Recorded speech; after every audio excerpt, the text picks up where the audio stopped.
All right, welcome back, everyone. I hope you're enjoying yourself so far. Our next panel is titled How AI is Revolutionizing Supply Chains. Please join me in welcoming our panelists to the virtual stage. Awesome. Welcome, everyone. We are so excited to have you all here today. My name's Patrika, and I'm here with AI4 to moderate today's session. We have some amazing panelists here, and I would like to go ahead and kick us off with some introductions. So, Ken, why don't you start us off? Sure. Ken Millman, I'm Managing Director of Same-Day Transportation at FedEx. Been working on the last 3 years trying to bring autonomous delivery to the market with Roxo, the FedEx Same-Day Bot. Previous to that, I was with Innovation and had a lot of experience working with sensor-based logistics and a lot of other potential game-changing business model solutions. Eventually, you get to the point where you say, in Innovation, we birth the baby, we don't raise the child. When Roxo came along, I had to raise that child. So it's a passion play for me. Very exciting stuff. Dev.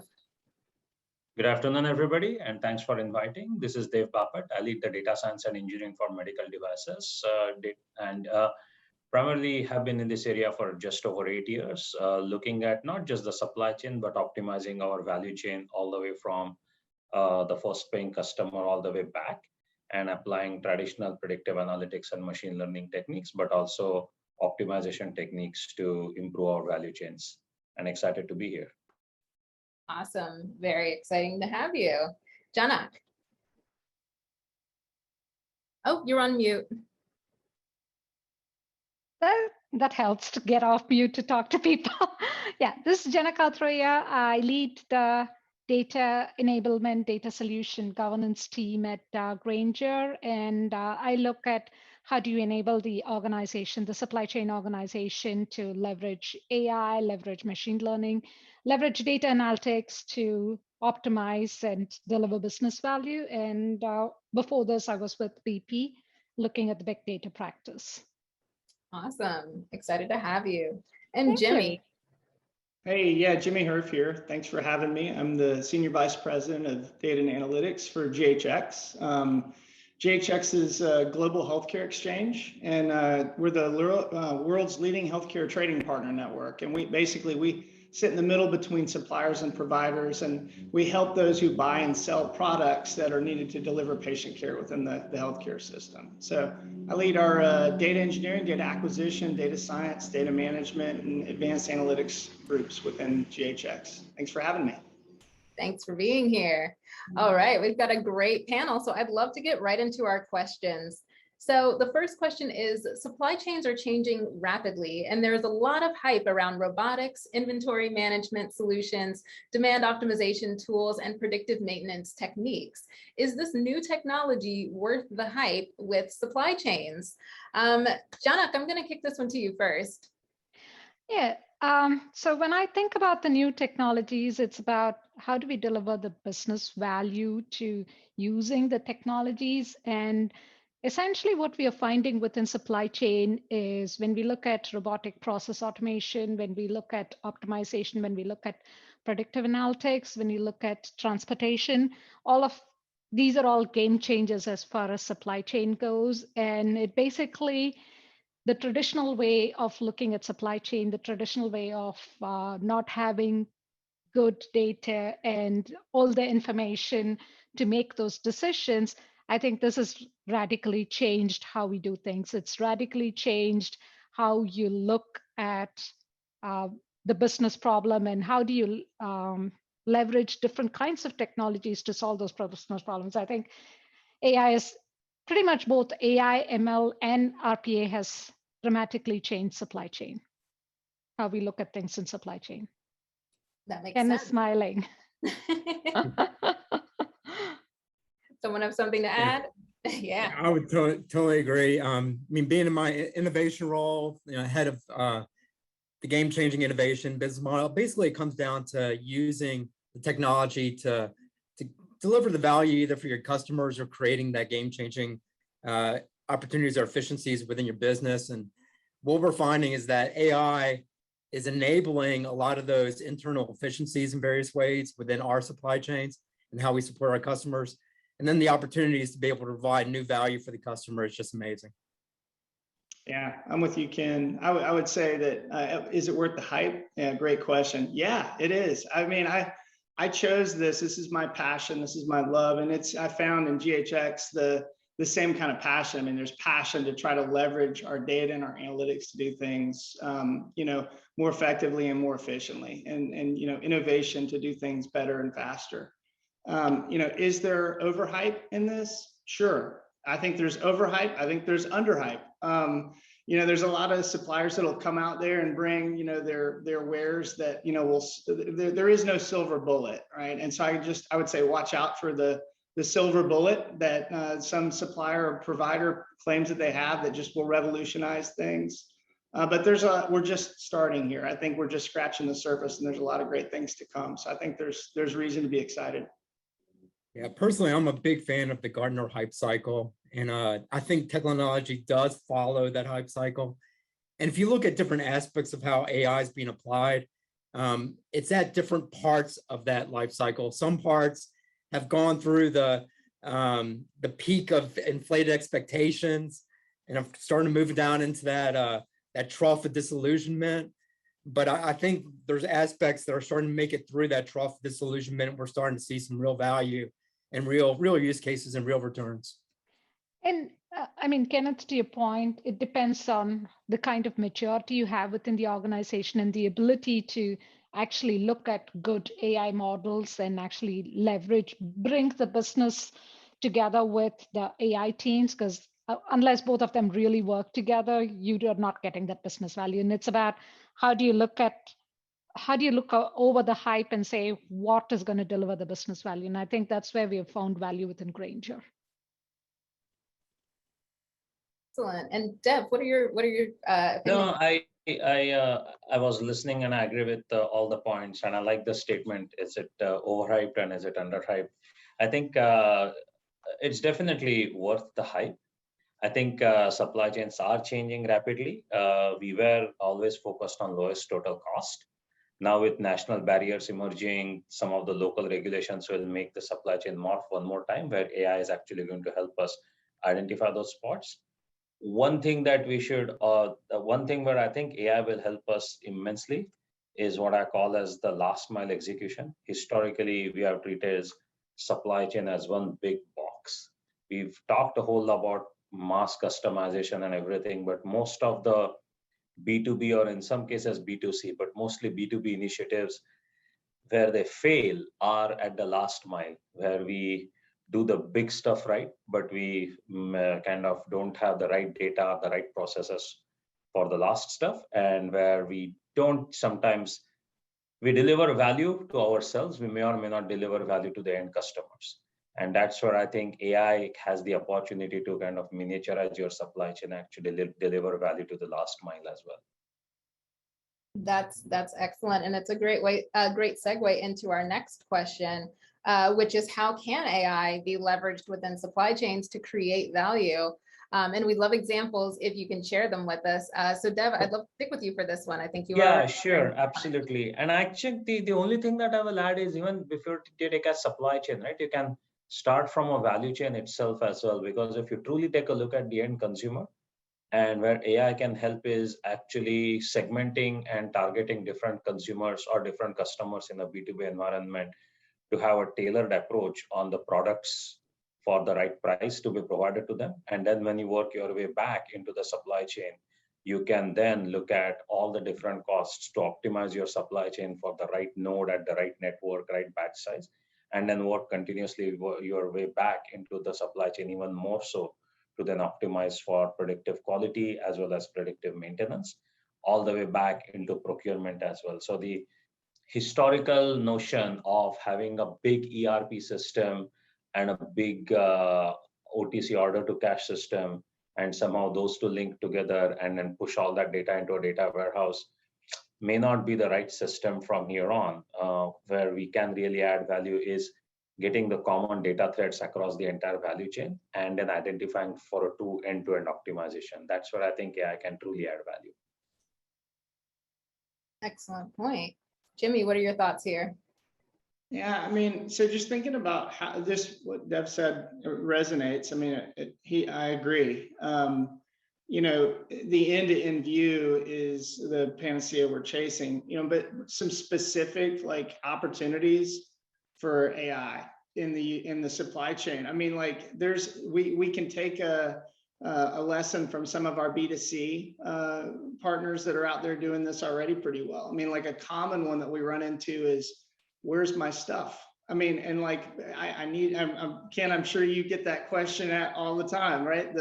Where's my stuff? Where's my package? And, you know, you don't need a human being to answer that question. You can have a bot pretty easily answer that question. They can inspect and interrogate the query, you know, using natural language processing and turn it into the question and then go get the answer and tell them without ever, you know, talking to a human being. That's a simple one. How much does a product cost? That's another question that a bot can answer.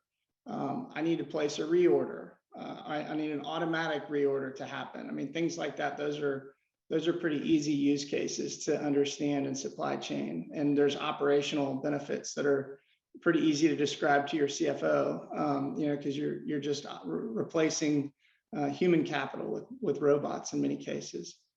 There's more complicated ones too, right? Like as Dev was describing, there's, you know, when you look at the supply chain end to end, predicting where supply chain disruption might happen, you know, that's an AI opportunity. Predicting where customers leak, and you know, being able to proactively take measures on customer leakage, you know, things like that. Those are some examples. I don't know, Ken, do you have any thoughts? I mean, you guys move a lot of boxes, right? Yeah, well, we definitely have Roxo, which is going to be a great example of AI being applied. But I think back to what you said, people ask, where's my package? 10 years ago, we started what we called the sensor-based logistics industry with SenseAware. And that was all about capturing real-time information about the package while it was in transit. So it was environmental information, location information. And the question at the time, it was partly, where is my package? But it was becoming, where's my package going to be? And to your point, Jimmy, predicting when is there going to be an issue, and if there's an issue, help me figure out how to handle that automatically. So I think those are some things that we've made some advancements since 10 years ago that we're starting to apply that use of data to try to get a better, more optimized supply chain. When it comes to Roxo, obviously Roxo at the heart is an autonomous device that needs to leverage machine learning AI to be able to safely navigate, understand where to go, how to proceed within its environment, and be able to be a good citizen when it's doing its deliveries. That's an excellent point. Janak, what's your perspective here? I mean, I think I'm going to agree with what Dev said, Jimmy said, and Kenneth said, because what we are finding is, as we look at the queries coming in, the simple example of what Jimmy was talking about, when we are getting the orders, Grainger gets so many queries on where is my order, where it's been not delivered. We have the partnership with FedEx to say, how is it going to get delivered? What's the last mile? Where is it? And well, to Kenneth's points, like, where is it in the pipeline? And in terms of when we think about the environmental factors, okay, what part is it and when is it going to reach? Those are all right for all the AI, NLP, because when you get the customer request, you really don't need, even though all the emails come in like millions of different forms, you don't need customer service center. The concept of I'm needing a customer service center is completely gone.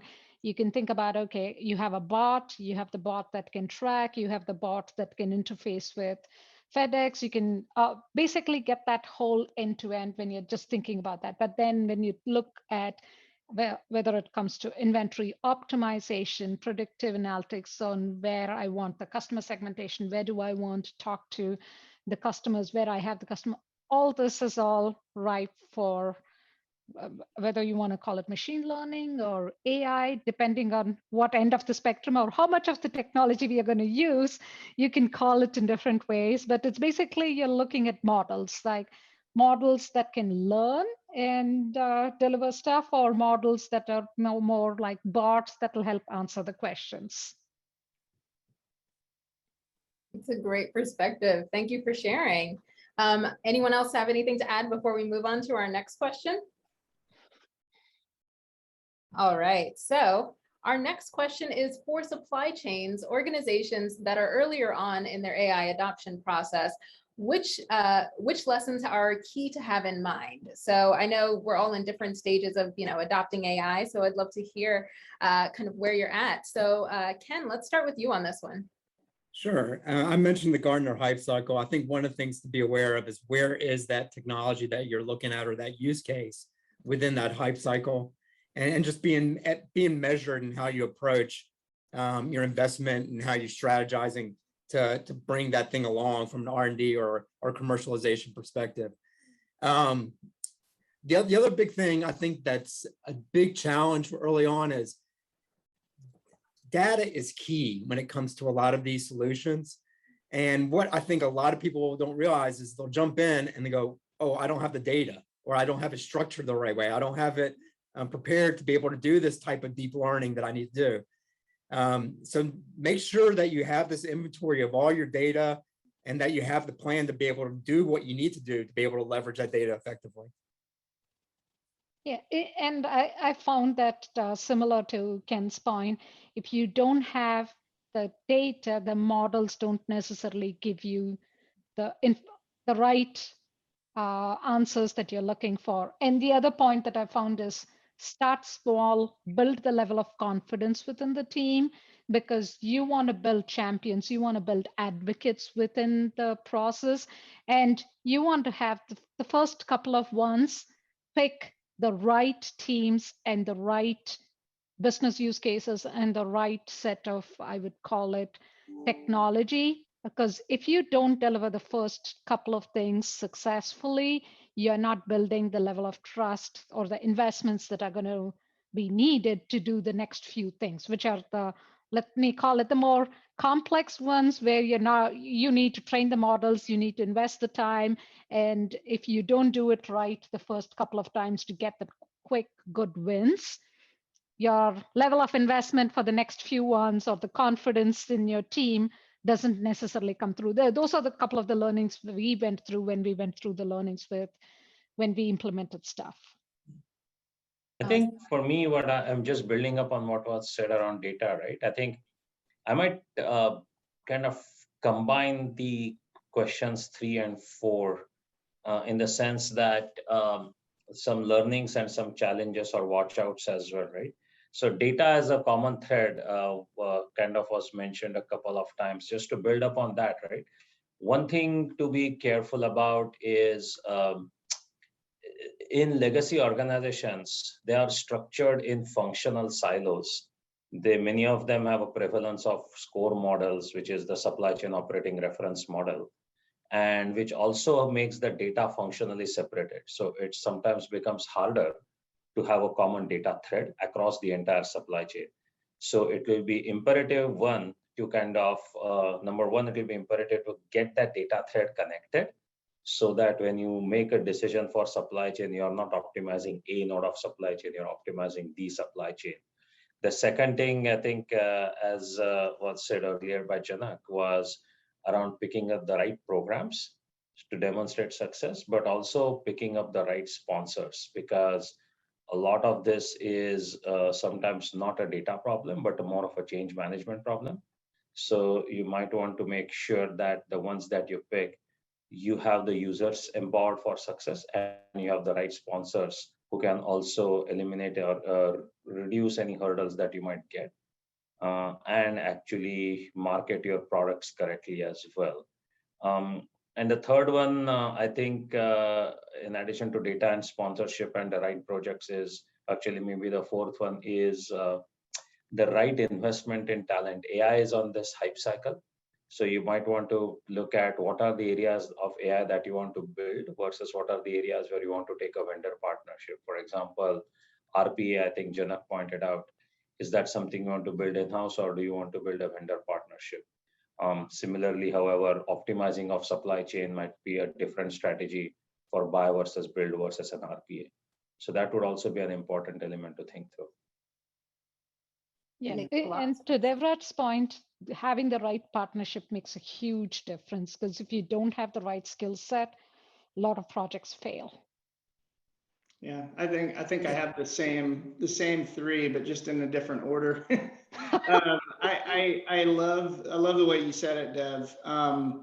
But so my sequence is clearly define the problem first, right? Define what the outcome is that you're trying to achieve. There's so many times you see ready, fire, aim instead of ready, aim, fire. And so like define what the problem is and what the desired outcome is. And then that's when you bring the business in. Like you have the business define with you what the outcome is. What is the outcome that you're seeking, right? Track my stuff or whatever it is, you know, but work arm in arm with the business first. And then you have to perform a sanity check on the data and on the skill set that you have in-house to get it done, and the budget and the funding. And you also have to sanity check the will. So it takes skill and will, right? You need the resources and you need the will to implement your last mile, Dev. Like without the last mile, it's never going to get there, and you got to implement that, and that's change management. And then the third thing, Ken, it resonated with me, the hype cycle. And I said it earlier, don't over-engineer this tool, the solution. I mean, like, it's funny how we have these well-intentioned engineers, especially in big organizations where there's some new tool or new technology that they want to use. And you know, the saying, like, whenever you have a hammer, everything looks like a nail. You know, there's a lot of good tools that are walking around looking for a job, and sometimes they're the wrong one. And I just, you know, don't just start throwing technology at the problem. That's usually the first thing that happens, not the last in the three. I mean, it sounds like we take on a design thinking approach when we try to take on big, hairy problems. And the big thing I always tell my team is we need to look at the three lenses of is it desirable for the customer? Is it profitable to business? And is it feasible from a technology, legal, and all these other perspectives? And so oftentimes people don't take each of those three lenses and balance them out and try to optimize them. So I think I've seen that movie, Ken. I've seen that movie, man. I know it. Well, it sounds like we've touched on a lot of the possibilities and, you know, the strategy behind it. So let's shift gears and talk a bit more about the challenges for AI and supply chain. So what challenges do organizations and leaders face when leveraging AI for supply chains? And Jimmy, let's start with you on this one. And this is probably a repeat of what we just said, but the siloed, disconnected data, it's all about the data. And so getting access to it is the challenge. You have to have the data to be able to do the data science. You have to have the data to be able to do the analytics. So connecting it and stitching it together, that's a challenge. Data quality, it just always is, you know, and not just quality, but veracity, like the trustworthiness and where did it come from and how did I get it and what changes did it take along the way? I mean, being able to track that. And then the third thing I think of is that we're all competing for the same talent. There's a skill set gap that we need more citizen data scientists. We need more citizen data analysts. We need data stewards. Everybody's competing for that very small resource pool right now. I think those are the challenges and headwinds. I don't know, Ken or anybody really, does that sound familiar? I'll piggyback on it's not just getting the talent, it's retaining the talent. Because these things are going to take time. A lot of them, you need to build up your models. You need to go through the machine learning process to be able to have really effective solutions. So when you have something that's a marathon, how do you handle the sprints? You know, you want to be able to like make sure you're keeping that team motivated along the way, and having those little wins that you can point to, because it is going to take some time. Yeah, and to add to Ken's point, it's not just having the little wins, it's about having a sustainable interest and I would say the business sponsorship, because the initial results are not necessarily going to be the big wins. The big wins take that level of investment and support and the change management that's needed, because these things, when it comes over, you're looking at radically redesigning processes. You're looking at when you look at the end-to-end process, some of these learnings and some of these data points are going to be shocking to folks. And that's going to be looking at radically redesigning how you're thinking about things, how you're looking at the end-to-end process. And that's a lot of the challenge that initially when we think, hey, I have this AI model, people don't think through that challenge. And those are some of the things where you really need a good sponsor to say, I'm going to help you handle those problems. Yeah. Yeah, I think I agree with all the points. I think the only additional point that I will say here is there's a lot of hype on AI, and there are a lot of players where if you add a data scientist label or a data engineer label or an AI ML based vendor to your title, then that increases your market value.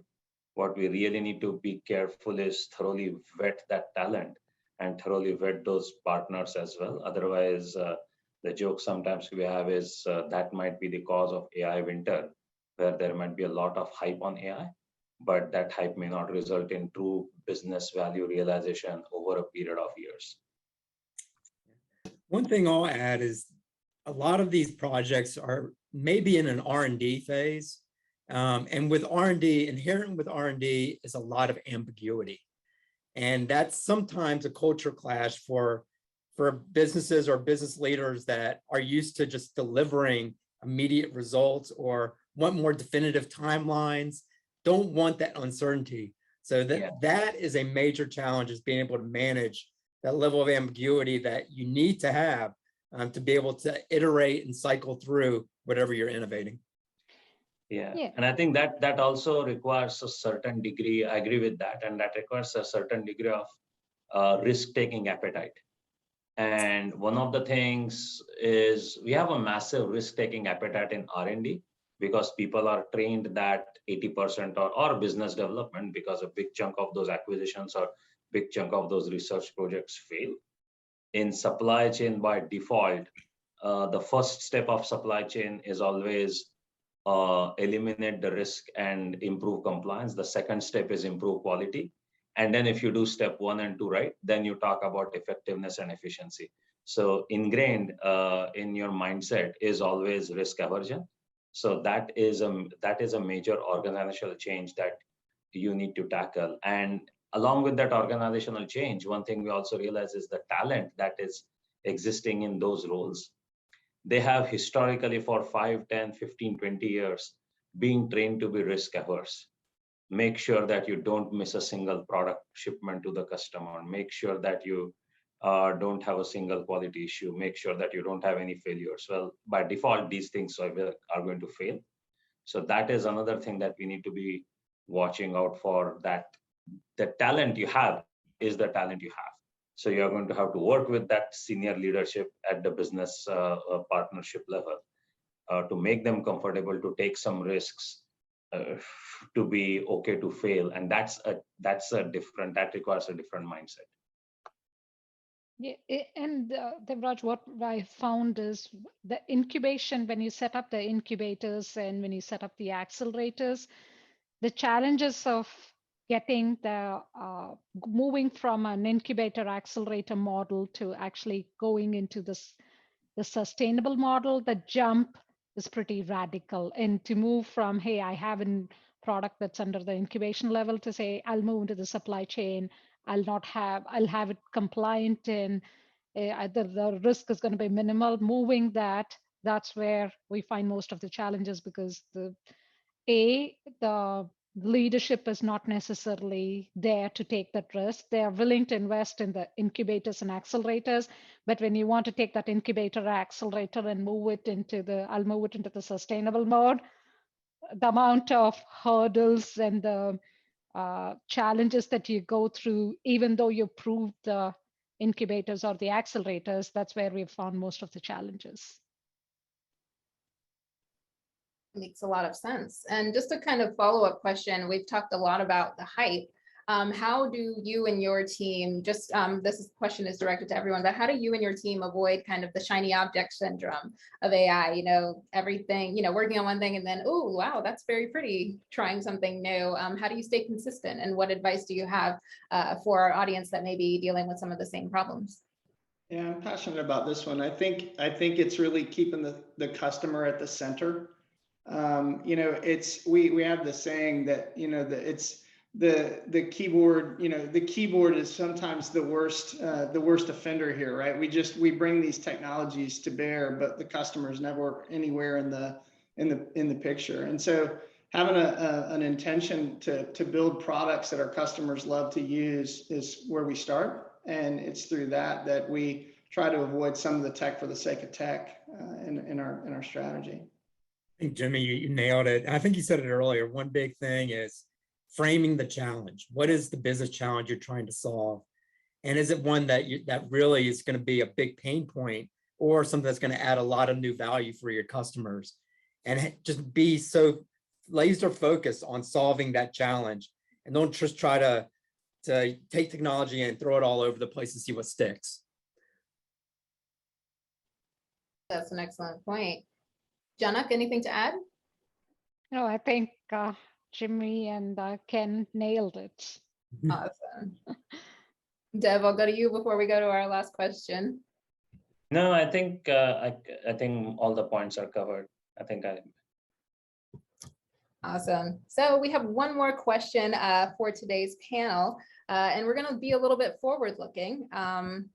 So the question is, how do you expect supply chains to change over the next 7 years? Now, I know this is very broad, big picture, but we'd love to kind of get your thoughts here. So I'm going to kick it off with the innovation man here. We have Ken. Let's hear your thoughts. Yeah, I'm the dreamer around my group, so I like to think out 7 years.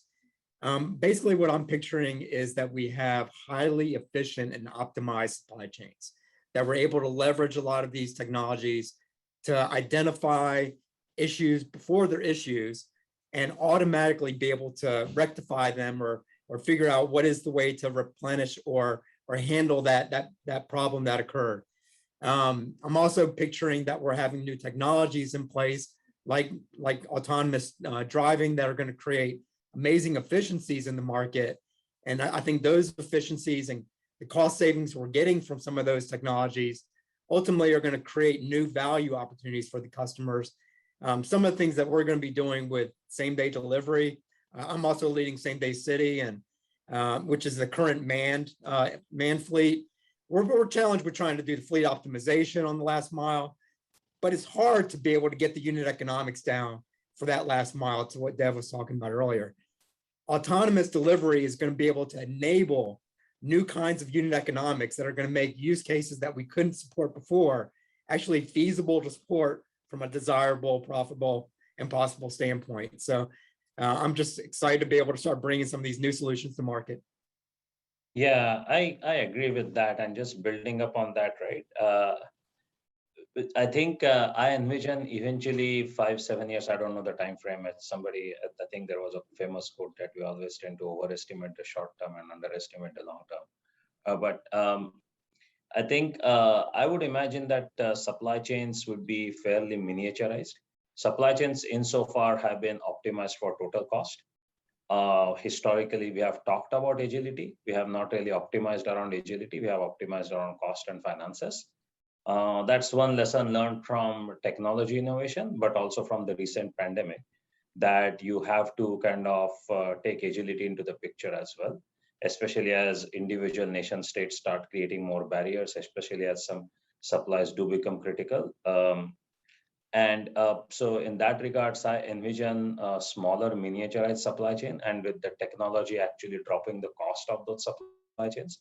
So gone will be the days of big box plants that are doing all the big work and then the last mile doing all the customization. I think that to me would be the real benefit of AI and 3D printing and the new technologies that are out in the market. Yeah, thank you, Dev. Well said. What's the saying? Never let a good crisis go to waste. I mean, what a crazy world we live in these days, where we saw all the pressure 2020 put on the supply chain, right? Things just not on the shelf at the grocery store, and like we had to become more agile in the supply chain in that time, didn't we? And we did it. We did a lot of that. I mean, we moved everybody working from home, and it was a crazy year. But I mean, when I think forward into the next 5, I mean, I think some of the things that, you know, that we've talked about will become table stakes.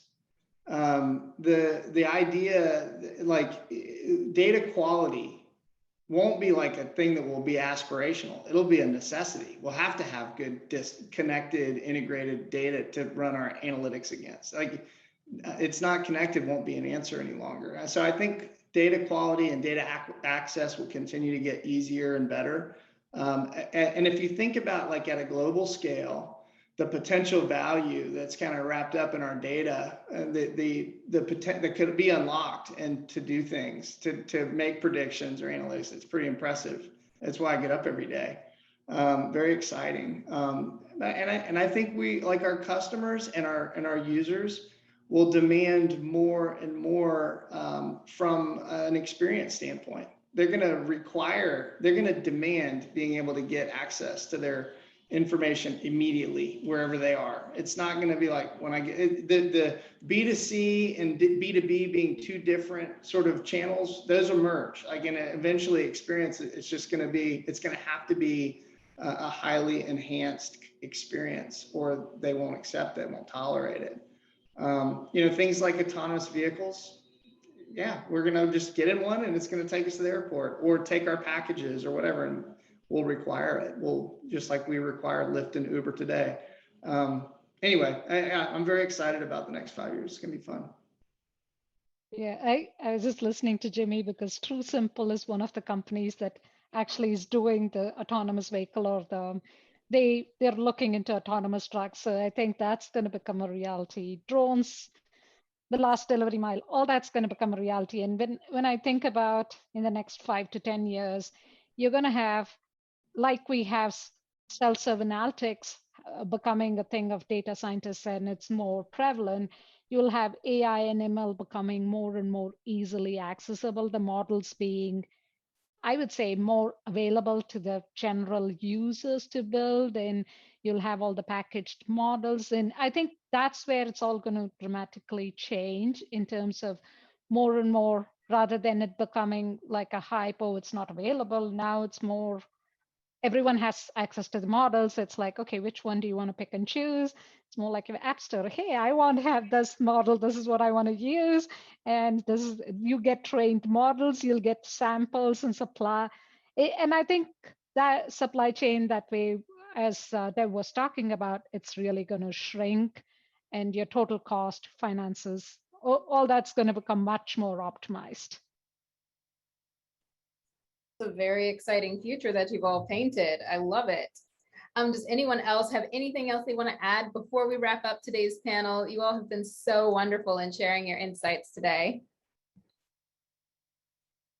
All right. Well, as supply chain should be, we've been very efficient with our time. So I love that. And I want to say thank you to each and every one of you for participating today. And we really appreciate the insights that you've shared with us. I know at AI4, we're thankful for your presence and very happy to have you, and look forward to seeing you around the event. For the audience, it's time for you to make your way to your next session. Along the way, make sure you accept your connection request and take some time to check out our amazing exhibits. Thanks so much, and we'll see you around.